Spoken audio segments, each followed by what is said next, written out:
Ridwan Abdullah sudah pasti hanya masih belum terlewat buat the squad Lion Troops ini cuba mendapatkan ini dia kesebelasan utama secara ringkasnya kehadiran Syukri Baharun dan juga Sam Johnson terus diberikan peranan selaku penggalak tiga gol utama.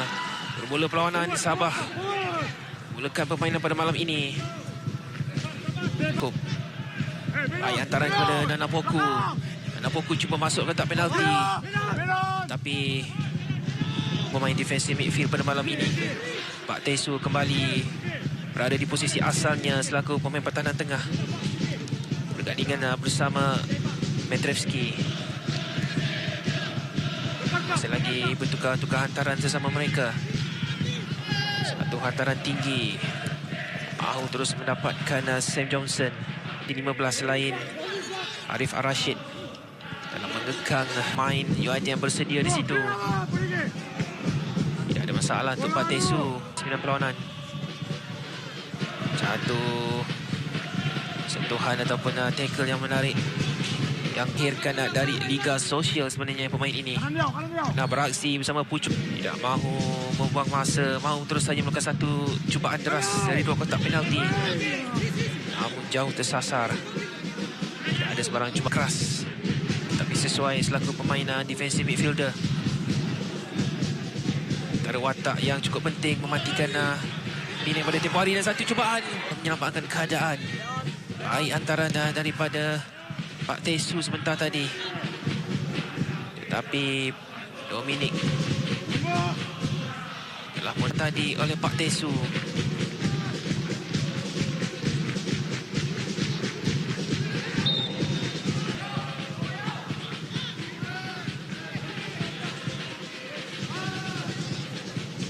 Yang merebahkan badannya menyelamatkan tandukan oleh Sam Johnson sebentar tadi. Tenang saja Roxen di situ walaupun dia cuba dicabal oleh Nana Poku. Antara pendek. Amri juga berada di bawah.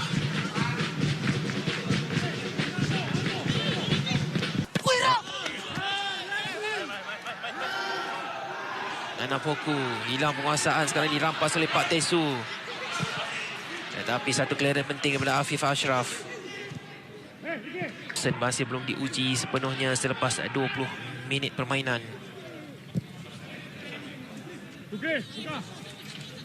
Berdasarkan rekod pertemuan kedua-dua pasukan, mereka telah bertemu sebanyak 14 kali, di mana 6 memihak kepada Sabah.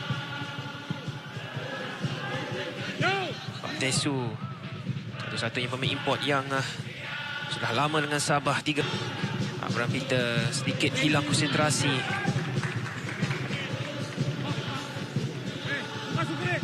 Semula Sabah Fi'i, sekarang ini Rafi'i. Bagaimanapun Nana Poku sudah merasakan dirinya dalam kedudukan offside. Sudah pun berada di hadapan ketika Rafi'i cuba memberikan jolokan di situ.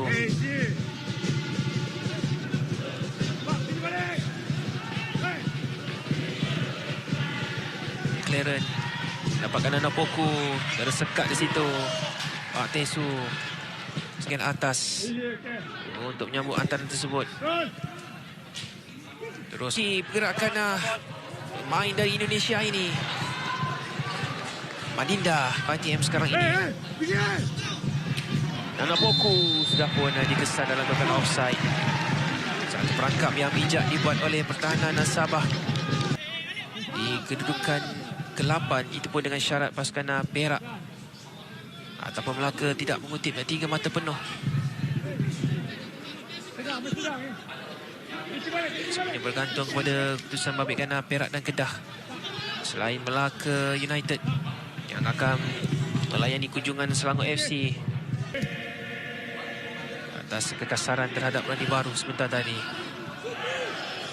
Ini Randi.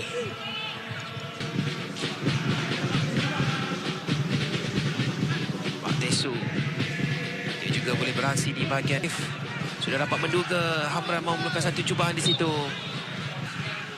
Bahagian tengah untuk mahu dibuat oleh Khairul Izwa sebentar tadi.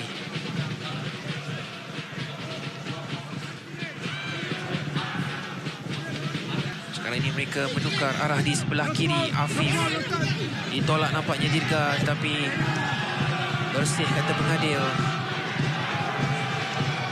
Tidak ada kekasaran. Satu serangan ke selepas aksi dengan JDT tempoh hari. Yang menyaksikan terus mengekalkan momentum yang sama sehingga 90 minit permainan.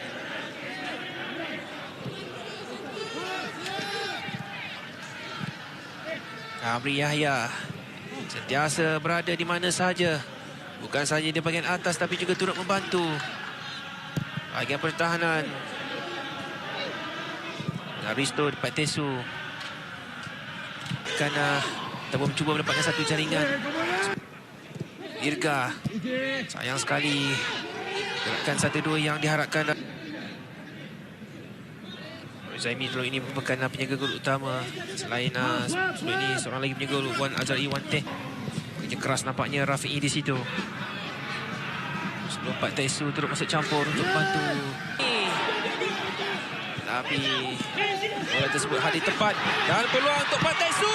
Gol ketiga untuk meletakkan Sabah. Satu gerakan menarik berjaya disudahkan oleh Pak Tesu pada minit 49. Dalam situasi yang tidak diduga, pemain pertahanan ini yang sudah mula semakin yakin, semakin garang menjadikan UiTM mangsa pada malam ini. Gerakan 1-2, Pak Tesu bersama Sadil. Tenang untuk Pak Tesu di situ. Satu rembatan tinggi yang sudah sukar untuk diselamatkan oleh Dominic. Cukup menarik gol ini. Satu persepahaman yang cukup baik antara mereka berdua. Sadil sudah dapat melihat arah tangan yang dibuat oleh Pak Tesu di situ yang meminta bola diberikan kepadanya. Jadi Pak Tesu cuma mana Pak Tesu terus melakukan satu hantaran silang di sebelah kiri Antoninus. Hantaran semula kepada Pak Tesu. Pak Tesu diletakkan di bahagian tengah. Dan posisi pertahanan sekarang ini diambil oleh, tidak mampu memberikan apa-apa sumbangan setakat ini. Pada UiTM agak tenggelam permainannya. Mungkin pengadil Fitri dapat melihat situasi tersebut dengan lebih jelas. Hanya satu cubaan sia-sia sahaja dibuat di situ. Ashraf terus saja melakukan satu keputusan untuk melepaskan satu percubaan. Gagal membuka ataupun nak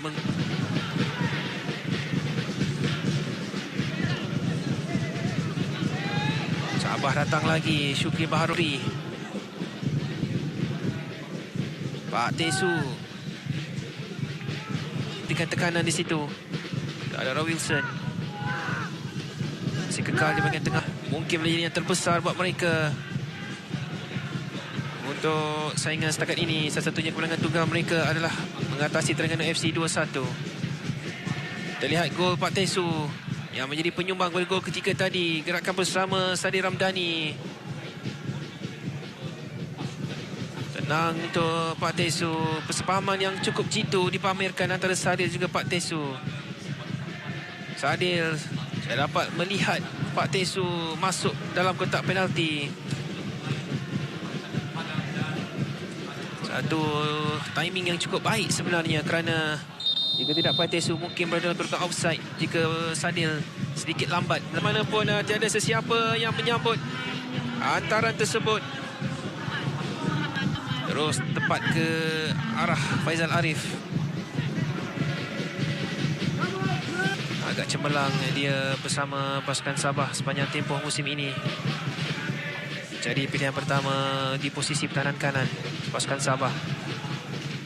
Bola keluar. Pendek saja kepada Bobby sekarang ini. Wilson. Pak Tesu. Melihatkan kepada corak permainan Sabah setakat ini. Saya putara lintang. Namun tidak ada masalah untuk Robson. Jadi ini mungkin kali kedua Dan keputusan yang sama diperoleh United malam ini. Aksi kali keempat mereka di Stadium Likas itu matikan langkah Ashraf sebentar tadi. Ataupun tamat. Sekarang ini kita akan tunggu berapakah minit masa istirahat. 3 minit.